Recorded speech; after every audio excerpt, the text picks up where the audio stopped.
আজকের রেসিপি মুচমুচে আটার বিস্কুট। ঘরোয়া কিছু উপকরণ দিয়ে বানিয়ে নেওয়া যায়। এইভাবে বিস্কুট বানিয়ে নিয়ে আপনারা 2 মাসেরও বেশি সংরক্ষণ করে রাখতে পারবেন। নমস্কার বন্ধুরা, রূপাস কিচেনে সবাইকে স্বাগতম। তাহলে চলুন দেখে নেওয়া যাক। শুরু থেকে শেষ পর্যন্ত দেখার জন্য আপনাদের কাছে অনুরোধ রইল।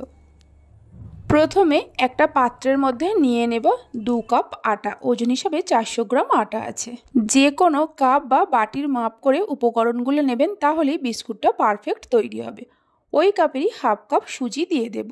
4 চামচ চীনাবাদাম গুঁড়ো দিয়ে দেব। কিছু চীনাবাদামকে মিক্সির জারের মধ্যে আগেই গুঁড়ো করে রেখে দিয়েছিলাম। 3 চামচের মতো গুঁড়ো দুধ দিয়ে দেব। চীনাবাদাম যদি বাড়িতে না থাকে তাহলে চীনাবাদামটা বাদ দিয়েও বানাতে পারেন। সামান্য নুন দিয়ে দেব। 5 চামচের মতো ঘি দিয়ে দেব। ঘিয়ের পরিবর্তে সাদা তেলের ব্যবহারও করতে পারেন। সব কিছুকে খুব ভালো করে মিশিয়ে নেব। সব কিছুকে মিশিয়ে নেওয়ার পর যে কাপ মেপে আটা নিয়েছিলাম ওই কাপেরই 1 কাপ চিনি দিয়ে দেব। চিনি দিয়ে চিনিটাকে মিশিয়ে নেব। চিনিটা মিশিয়ে নেওয়ার পর অল্প অল্প করে জল দিয়ে একটা শক্ত ডো তৈরি করে নিতে হবে।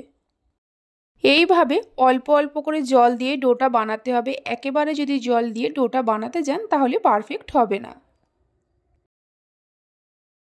দেখুন, ঠিক এরকমভাবে একটা শক্ত ডো তৈরি করে নিতে হবে। ডোটা তৈরি করে নেওয়ার পর কিচেন স্ল্যাবের ওপর অল্প করে সাদা তেল দিয়ে তেলটা ভালো করে লাগিয়ে নেব। তেলটা লাগিয়ে নেওয়ার পর আটার এই ডোটাকে বেলে নেব। খুব বেশি পাতলাও না, আবার খুব বেশি মোটাও না, মিডিয়াম করে বেলে নিতে হবে। দেখুন, ঠিক এই রকম করে বেলে নেওয়ার পর একটা ছোট সাইজের স্টিলের বাটির সাহায্যে গোল গোল করে কেটে নেব। বিস্কুটটা আমি গোল গোল করে বানাচ্ছি। আপনারা নিজেদের পছন্দ মতো যে কোনো শেপে বানাতে পারেন। খুবই কম খরচে বিস্কুটটা বানিয়ে নেওয়া যায়, আর খেতেও হয় খুবই সুস্বাদু।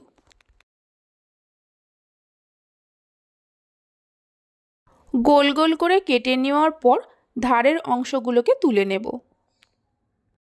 এই ধারের অংশগুলোকে ফেলে দেব না, এগুলোকে আবারও একটু মেখে নিয়ে এইভাবে বিস্কুট তৈরি করে নেব।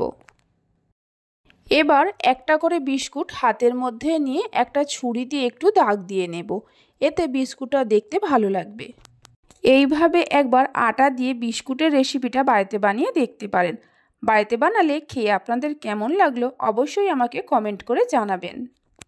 দেখুন, ঠিক এই রকমভাবে প্রত্যেকটা বিস্কুটকে তৈরি করে নেব।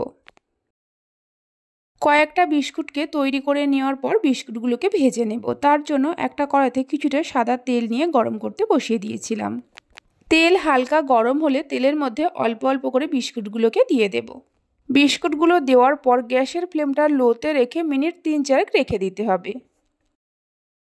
4 মিনিট পর এগুলোকে একটা একটা করে উল্টে দেব। খুবই সাবধানে উল্টাতে হবে, তা না হলে বিস্কুটগুলো ভেঙে যেতে পারে। উল্টে দেওয়ার পর গ্যাসের ফ্লেমটা লো টু মিডিয়ামে করে বিস্কুটগুলোকে গোল্ডেন ব্রাউন করে ভেজে নিতে হবে।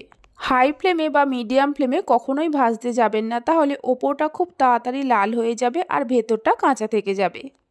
একটু টাইম নিয়ে উল্টে পাল্টে বিস্কুটগুলোকে ভেজে নিতে হবে।